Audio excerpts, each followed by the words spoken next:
is just a photo, right? Well, not always.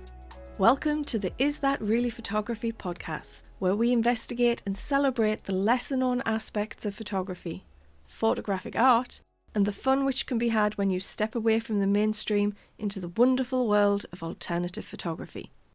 I'm Mara Robinson, and today I'm talking with Stephanie Johnson about ICM, or intentional camera movement, nurturing creativity, and the importance of giving yourself permission to just play with your camera on this week's episode of the Is That Really Photography podcast. I started by asking how she got into photography. Okay, yeah, I have a long background of being in public service. I served in the military for 20 years here in the United States, and then I've worked for the federal government for many years. But over time, I had always been looking for a creative outlet. I'd been always looking for ways to express myself creatively, and I had different kinds of things that I got into, like quilting and sewing and graphic design and things like that over the years. But I picked up the camera in the mid 1990s and fell in love with landscape photography. That was back before digital. I was using a film SLR at that particular time. But just over the years, in the marriage that I was in, that relationship didn't really foster creativity, and it didn't really support creative endeavors. And so I never was able to really focus on anything for any length of time and really get into it and get passionate about it. I also studied English literature at university, and I've always just really had a very artistic core, at the core of my being. Growing up in an artistic home, I played musical instruments and things like that. So art's always been really important in my life.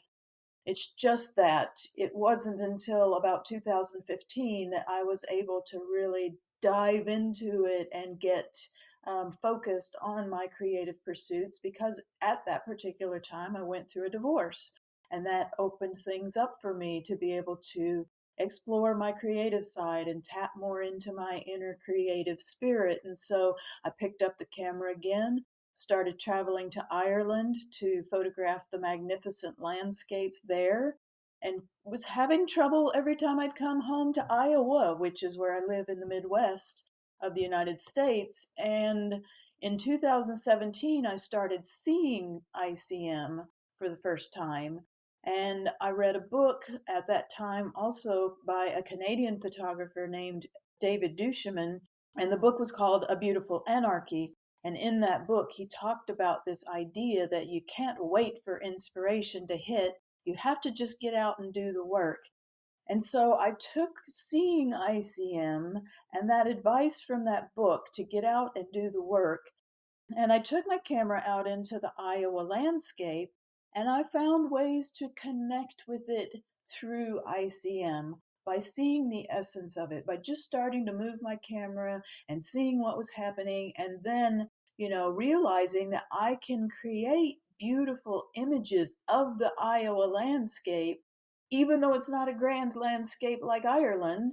I can create beautiful artistic images that are unique to me.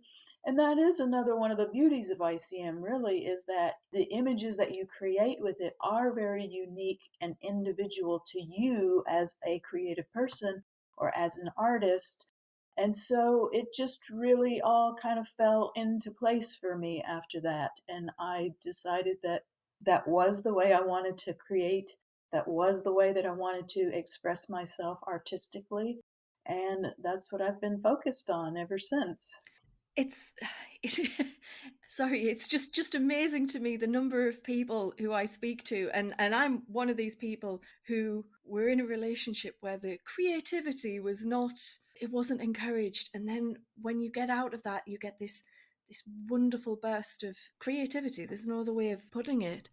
Yeah, It kind of worries me in a way that I wonder if so many of us have experienced that, how many other people have got this amazing creativity inside of them that they're not being able to realize. I know we're talking about ICM photography. I just want to take a few minutes to really look at what ICM actually is. So I know it stands for intentional camera movement, And I've certainly done lots of unintentional camera movement shots in my life, but I've never really explored ICM, the intentional camera movement, beyond the academic, the theory side of it. So, how would someone go about this? How did you go about this? Yeah. Well, in 2017, when I first started seeing ICM, and then I started taking my camera out into the landscape to play around with it, back then, there weren't a lot of tutorials out there. There weren't a lot of YouTube videos. There wasn't a lot of resource material about it. And so I essentially just took my camera out and started moving it and started seeing what was happening and playing and experimenting and exploring with it. So for someone who's never done ICM before, I feel like the best thing and the best way to get into it or to even just get started with it is to just get out and start moving, start playing, allow yourself the freedom to just move and not worry about all of the technical details about it, not worry about all of the things that we've all been taught about photography, like the rules and things like that. Because with ICM photography, there really are no rules. It's very individually based on each individual person. Of course, you're going to need to have slower shutter speeds. You're going to want to know how the exposure triangle works so that you know how to make adjustments as you're creating. Because if something's too dark, you're either going to want to open up your aperture or you're going to want to extend your shutter speed to make a longer exposure. So those kinds of technical things are important to know, but I just really feel that with ICM, it's all about mainly just giving yourself permission to get out there, start playing, let go, be free, and those are things that are kind of hard for a lot of people. And certainly it was for me, coming from the background that I've had. I've had a very structured background, very rigid, I'm very OCD just in my personality, high attention to detail, things like that. And so it was difficult at first for me to learn how to just let go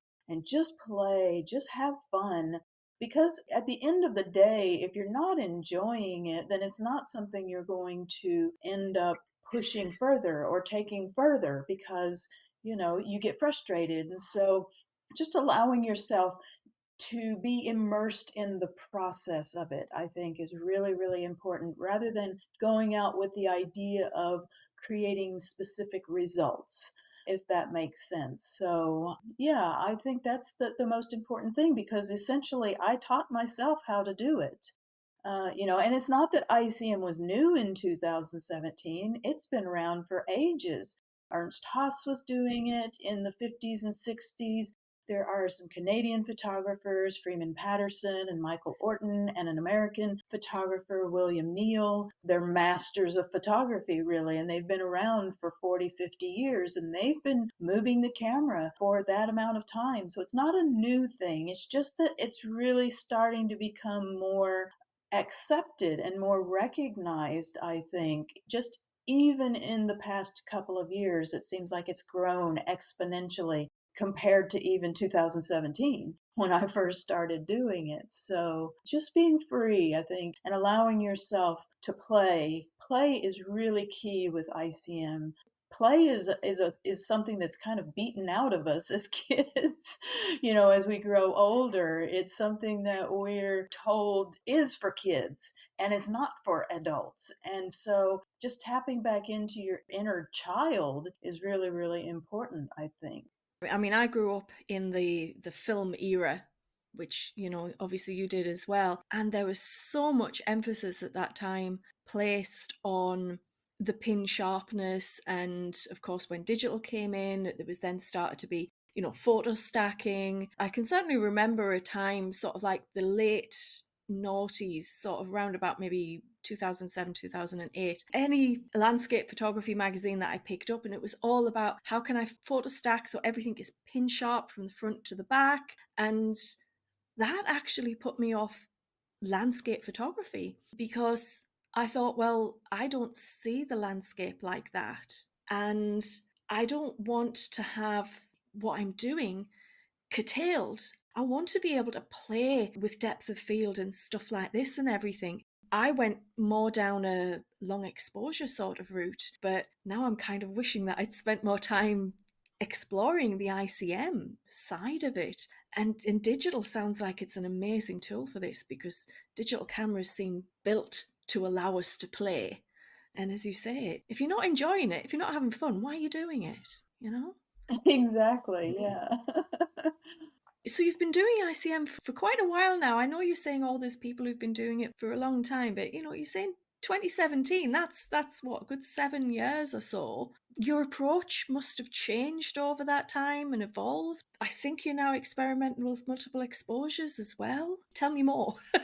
For sure. I am one of those kinds of people that is always looking to push the boundaries of whatever I do, whether that's in photography or just in general anything. I used to run marathons and, I started out, of course, running shorter races, 5 and 10Ks and things like that. And so I was always looking to push the boundaries. That's just kind of been my personality my entire life. And so even with my creativity, I'm never content to just stay in one place. I always want to be pushing forward. And so, when I first started doing ICM, I was only doing single exposures and I was looking for ways to just move the camera to create different kinds of effects that I had not seen before or that I hadn't created before. And then about 5 years in, I started to work with the magazine. Well, I think we're going to talk about the magazine a little bit. There was a photographer that I was working with from Canada, Christopher Weeks, who was submitting an article using multiple exposure ICM and essentially using what I call the high frame rate technique. And it intrigued me because it was something I hadn't done before and I hadn't really seen a lot of other people doing it. And so seeing his work for that article was the catalyst, really, because I was feeling at a point in that particular time that I need to move forward. I need to do something more. I've done these single exposures. I've tried so many different ways to move the camera to create different kinds of effects. It's time to do something new. And so his article came at an opportune moment for me to take that forward in my own creativity and start playing with multiple exposures. And so I did. And so I've been almost mostly primarily focused on multiple exposure ICM for the past 2.5 years. And when I say that, what that means is that I'm moving the camera for each of the exposures. So I'm not taking straight exposures as multiple exposures. I'm taking ICM and then as a multiple exposure sequence, I'm moving the camera for the additional exposures. And then playing with the different blending modes, bright and dark blend mode. There was a whole learning curve that came with all of that because things happen a little bit differently when you are moving the camera for each of the exposures as compared to if you're just doing straight images, straight exposures using bright and dark blend mode. So that's how I evolved in at that particular time and started moving my art forward. And I actually started to see that it was becoming more artistic even with the multiple exposure ICMs than even it had been as the single exposures. And so earlier this year, I started to feel that itch again that, okay, now what? Now what do you do? It's time to move forward a little bit again. And I just decided, because I had always been so adamant about doing the work in camera as much as possible, I almost wore it kind of as a badge of honor. I created this artistic image in the camera. I didn't use Photoshop. I didn't do anything, in the digital darkroom. This was all done in camera. And it served its purpose for sure for the past 2.5 years. It absolutely served its purpose. So hang on, were those multiple exposures in camera? So you're doing ICM and multiple exposures in camera all at the same time? Yes, Wow. yes, yes. Yeah, and not all cameras have that capability to do multiple exposures. Sony's don't have that, but I work with Canon 5D Mark III and a Mark IV. So yeah, I was doing that work in the camera. So Wow. doing multiple exposures out in the field, moving the camera for the exposures, and I was proud of that because I would see so many, images on Facebook where people were talking about how they did all this work in Photoshop. And I'm thinking, well, I can create beautiful images without Photoshop, just doing it in the camera. But I've started to see how I can now take that work that I do in the camera into Photoshop and push it even further and to open up all those so many more possibilities and potentialities to create artistic work. Because for me, it is all about my artistry. The bottom line is that it is all about my artistry. And so I'm an artist be first and foremost. I consider myself to be an artist. I don't consider myself, I mean, I am a photographer, but when someone asks me what I do, I say first and foremost, I'm an artist and I use a camera to create my art. So that's just my tool. So yeah, over, the past few months, I've been playing around in Photoshop to take my multiple exposure ICM images that I created in the camera and taking them into Photoshop and duplicating and layering multiple layers, playing around with different blending modes and things like that to just push the images and the artistry that much further. So for sure, it's evolved quite a bit since 2017. Now, you mentioned the magazine because I know you're the founder of ICM Photography magazine, and I'm really curious how that all came about, what was going on that brought about the founding of that, because it's quite a big step to set something up like that. Yeah, I in 2020, well, before that even, I would say probably in around 2018, 2019, I had this idea that I wanted to build a community around ICM and creative photography techniques. And so I started talking to some other photographers to collaborate with, and then I lost my dog who was very, very important. And I know you've just recently lost yours, and I want to say I'm Yeah, sorry for your loss yeah. because I know how tragic and devastating that is. In 2019, when my Peyton passed away unexpectedly at a fairly young age, I mean, he was just barely even 6 years old. He had been everything to me. He'd been a part of my creative journey. I was devastated and I literally felt like I just couldn't even move forward for months, without him. And so it kind of put things on hold a bit for any plans or ideas that I had at that particular time. And then I ended up actually getting a new job, and that kind of put things on hold even further. But in 2020, I just decided, I've been wanting to do this. I'm just going to make it happen. If I don't start somewhere, I'll just, something else will come up to put it off down the line.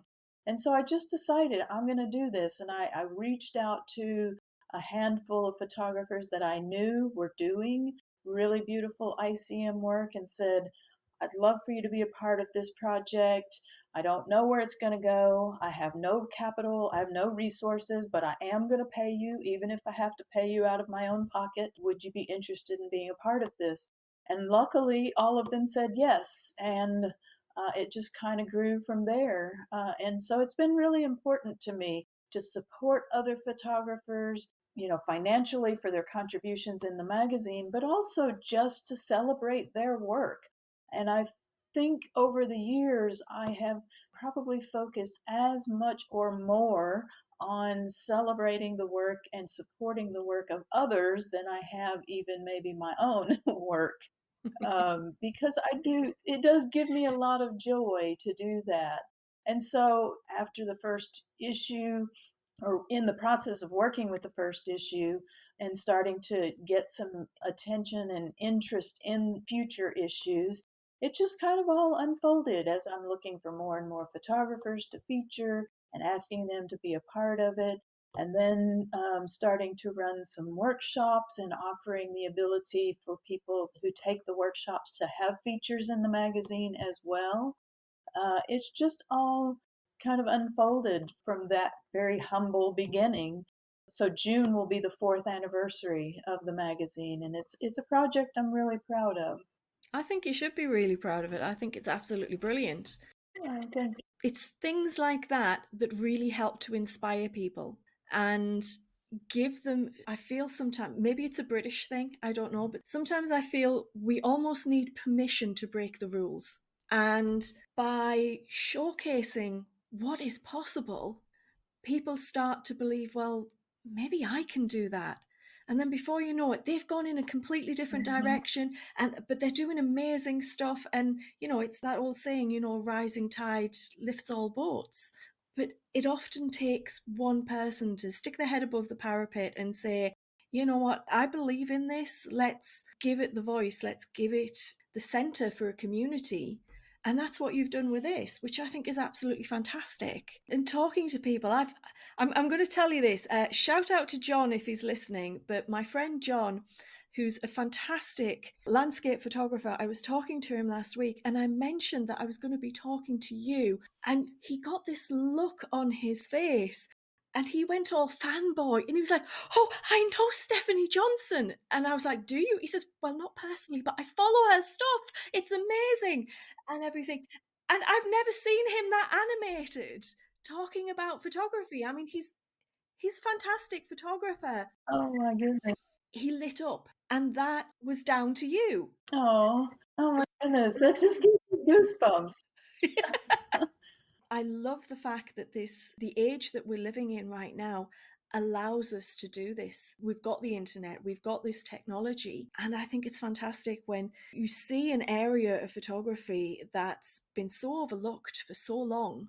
As you say, it's been around a long time. I did try it once with film photography and I gave up very quickly because it just, yeah, no. It can be expensive with It film, was, yeah. yeah.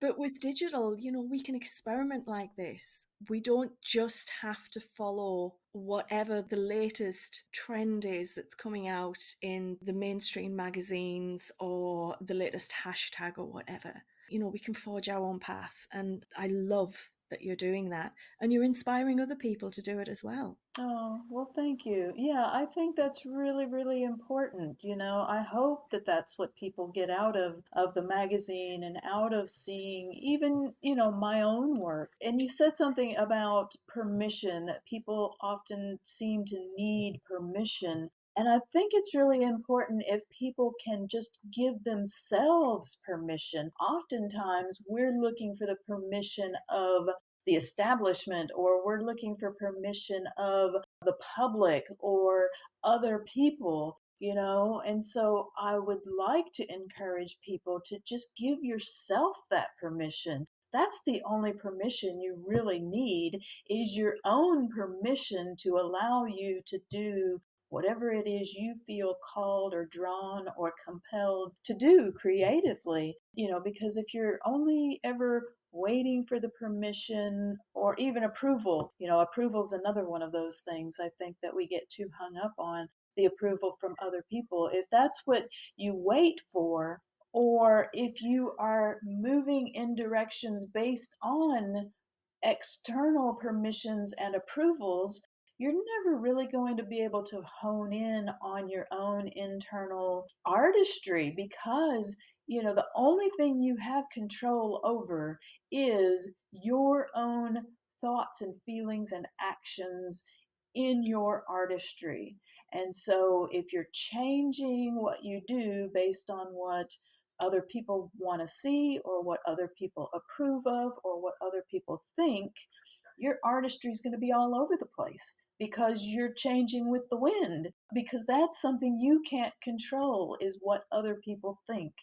And so I think it's really important for artists just in general, but especially creative photographers, to embrace what you know inside, because instinctually, You know intuitively inside what you like. And that happens every time you look at a piece of art or every time you look at a photograph. You just know automatically, I like that, I don't like that, I like that, I don't like that. And if you keep getting drawn to this abstract world of art, that's your inner self saying, that's what you should be creating, or you should be trying to create, or you should be playing with, And so just allowing yourself those freedoms, giving yourself the permission to have those freedoms, I think is really, really important. Yeah, I completely agree. And like I say, I don't know if it's a British thing, but certainly a lot of people that I know over here in Britain, and they do almost need that permission. Yeah, no, it's that way here in the States too. I think it's a human condition thing. It's a conditioning of the human spirit that we've all experienced, over time. So if people have been inspired, which hopefully they have been, where can they find you online? Where can they find ICM Photography magazine? And if they are already doing ICM, how can they get involved? My personal website is www.stephjohnphoto.com, and the magazine is www.icmphotomag.com. And, there's a Facebook group around the magazine. It's called ICM Photo Mag Group. So people can join that and start sharing. And it's a great place to learn things as well. So, I do ask everyone to give descriptive information in the group about how they created the images, whether it be a single exposure, multiple exposure, things like that. So it's a great place to learn. If you are new to ICM photography, the Facebook group is a great resource. And the magazine is a great resource as well. But I also co-mentor and co-lead a community, a private membership community with Kaisa Siren, who's a photographer from Finland, and Morag Patterson, who's a Scottish photographer. And that community is icmphotomag.network. You don't have to have any of those resources to get started with ICM. If you just get out and start moving the camera, that's a start. That's certainly a great place to start. So I would just encourage people to do that. You can find show notes for this episode, including Stephanie's details and links, over on our website at isthatreallyphotography.com. If you'd like some more Is That Really Photography in your life, don't forget to subscribe on the podcast platform of your choice. Love your social media? Find us on Facebook, Instagram, and Threads. But most of all, don't forget to have fun creating images with light, in whichever form you enjoy.